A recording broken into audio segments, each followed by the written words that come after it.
आपसे हम पहले भी 2-3 बार गुजारिश कर चुके हैं कि इस काम को बंद कर दो, पर आपको हमारी बातों पर कोई असर नहीं हो रहा है, इसलिए हमें दूसरी कार्रवाई करनी पड़ेगी। एक बार फिर से मैं आपको बात दोहराता हूं, इस काम को बंद कीजिए।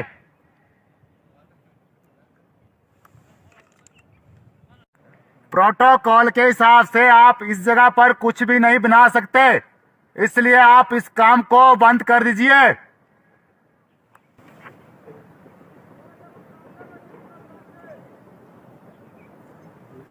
आपने ये काम बंद करना है या नहीं करना है?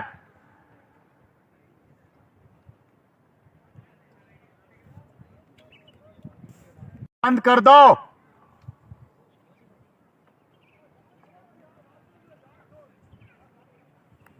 क्या कर छोड़? What he said? कुछ बोल रहे हैं? क्या बोल रहे हैं? जान छोड़ो, यही बोल रहे हैं। मैं यहाँ का नंबरदार बोल रहा हूँ, आपसे गुजारिश है कि काम बंद कर दीजिए।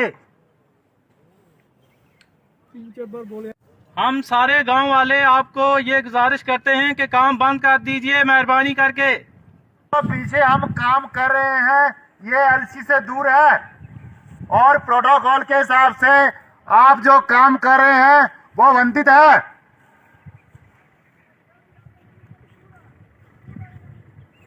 मीटर से कम है।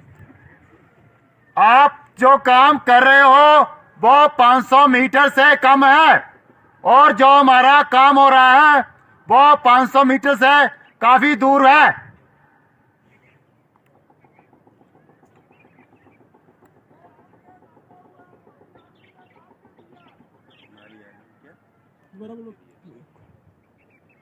जो ये आप काम कर रहे हो यह 500 मीटर के अंदर में आता है। आप कृपा करके इस काम को बंद कीजिए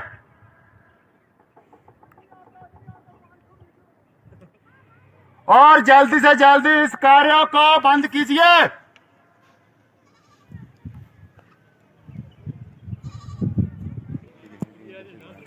नहीं तो हमें दूसरे तरीके से बंद करवाना आता है। भी रेड फ्लैग चढ़ा दिया, ऊपर भी सीएचक्यू में भी चढ़ा दिया। और जल्दी से जल्दी इस कार्य को बंद कीजिए। आपको हम कल से इस बात पर गुजारिश कर रहे हैं, बार बार हम इस कार्य को पर गुजारिश नहीं करेंगे। पाकिस्तान की अफवाज और भारतीय अफवाज के दरमियान झड़प की इत्तलात और इस सारे के सारे मामले के अंदर पाकिस्तान की फौज की जानिब से कुछ तामीरात करने के हवाले से भारत की फौज को एतराज था, जिस पर भारत की फौज ने पाकिस्तान की फौज को धमकी लगाई।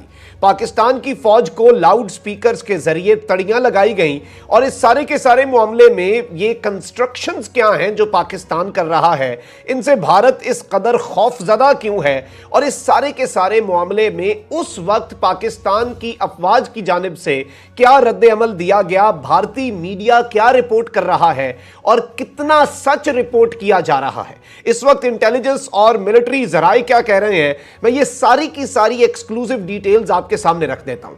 सबसे पहले आपने कुछ चीजें समझनी है कि ये मामला आखिर है क्या और इसके ऊपर भारत जो है वो इस वक्त एतराज क्या कर रहा है।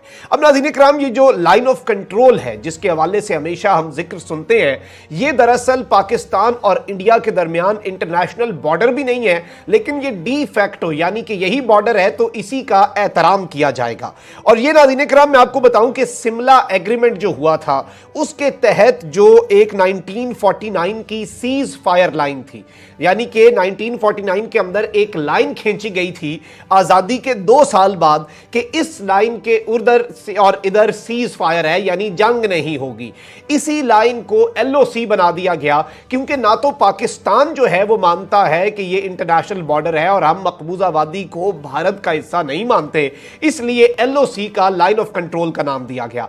अब भारत से स्काई चेन और दीगर से आगे एलएसी शुरू हो जाती है, लाइन ऑफ एक्चुअल कंट्रोल। क्योंकि भारत जो है अगर वो कभी भी जंग लड़ता है तो उसके जहन में एक चीज बैठ चुकी है कि उसे टू फ्रंट वॉर लड़नी पड़ेगी, उसे दो तरफा जंग लड़नी पड़ेगी और उसे चीन और पाकिस्तान का बैक वक्त मुकाबला करना पड़ेगा। यही वजह है कि कल भारत ने अपना S-400 मिसाइल डिफेंस सिस्टम, जो कि रूस का दुनिया का सबसे बेहतरीन मिसाइल डिफेंस सिस्टम है, उसका पहला स्क्वाड्रन जब मिला तो उसे भारतीय पंजाब में तैनात किया।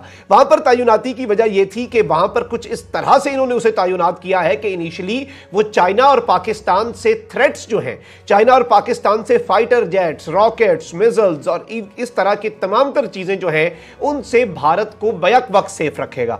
जाहिर बात है जब इनके पास मजीद स्क्वाड्रन आएंगे तो ये अलग अलग पाकिस्तान और चाइना के लिए भी लगाने का सोच रहे हैं। लेकिन इस सब के अंदर चीन का जो मॉडल है, अगर हम उसे स्टडी करें, LAC के across, line of actual control के अक्रॉस चाइना ने विलेजेस बसाए, चाइना ने बड़े पैमाने पर हाईवेज बनाई। अब वो हाईवेज वहां के लोगों के इस्तेमाल के लिए हो ना हो, मिलिट्री इक्विपमेंट जो होता है उसके इस्तेमाल के लिए बड़ी। और अभी भी रिसेंटली जब इनका चाइना के साथ फड्डा हुआ है उसमें इन्होंने दो इल्जामात लगाए। एक इल्जाम यह था कि पाकिस्तान का जो गिलगित का पाकिस्तान का एयरपोर्ट है उस पर चीन के तैयारे, चीन के फाइटर जेट्स जो हैं वो तैनात हैं भारत के लिए, क्योंकि वो भारत के बहुत करीब पड़ता है। चाइना को सबसे करीबी एयरपोर्ट जो भारत के करीब पड़ता है वो पाकिस्तान के अंदर है, गिलगित बल्तिस्तान में। एक जानिब इन्होंने ये इल्जाम लगाया, दूसरी जानिब इन्होंने इल्जाम लगाया इनके अपने मीडिया ने, और हमने इस पर एक्सटेंसिव कवरेज की, कि 10 पाकिस्तानी फौज के कर्नल जो हैं वो Chinese PLA, People's Liberation Army में चले गए हैं और उनकी कमांड कर रहे हैं। वो वहां से भारत पर PLA के फौजियों से हमले करवा रहे हैं। यानी एक ही जंग लड़ी जा रही है दोनों फौजों की जानिब से, यह परसेप्शन क्रिएट की जानी थी। अब जाहिर बात है इस सारे के सारे मामले के अंदर रिसेंटली भी मकबूजा वादी के अंदर जो कुछ हुआ उसे बुनियाद बनाकर ये बड़ी तशवीशनाक है। आप सबसे पहले जी न्यूज की यह खबर देखें। Army objects to unwarranted construction by Pakistan Rangers along LOC in Titwal sector. LOC जो है नाज़रीन किराम, LOC के तितवाल सेक्टर के अंदर पाकिस्तान के जो रेंजर्स हैं उनकी जानिब से ये कह रहे हैं कि आर्मी ने उसके ऊपर ऑब्जेक्शन उठाया है। अल्फाज पर गौर कीजिएगा, मैं इनके 4-5 मीडिया आउटलेट्स का जो एनालिसिस है वो आपके सामने रख देता हूं, और ये कंफर्म कर रहे हैं कि पाकिस्तान इलीगल कंस्ट्रक्शन कर रहा है 500 मीटर के फासले पर LOC से। ये इनका दावा है। इसके साथ हिंदुस्तान न्यूज हब जो है वो क्या कह रहा है, हिमाकत यानी कि बेवकूफी, Pakistan is building a road near LOC, Indian army gave strict warning.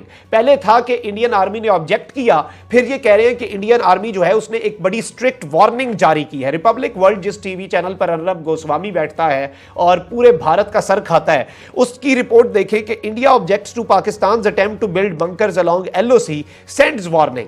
पहले वाले ने कहा कि अनवारंटेड कंस्ट्रक्शन, दूसरे वाले ने कहा कि पाकिस्तान रोड्स बना रहा है, तीसरा इनका रिपब्लिक वर्ल्ड कह रहा है कि पाकिस्तान बंकर्स बना रहा है अपने फौजियों के लिए और फुल स्केल यानी कि सर्दियों और इस तरह के मामलात में जंग के लिए पाकिस्तान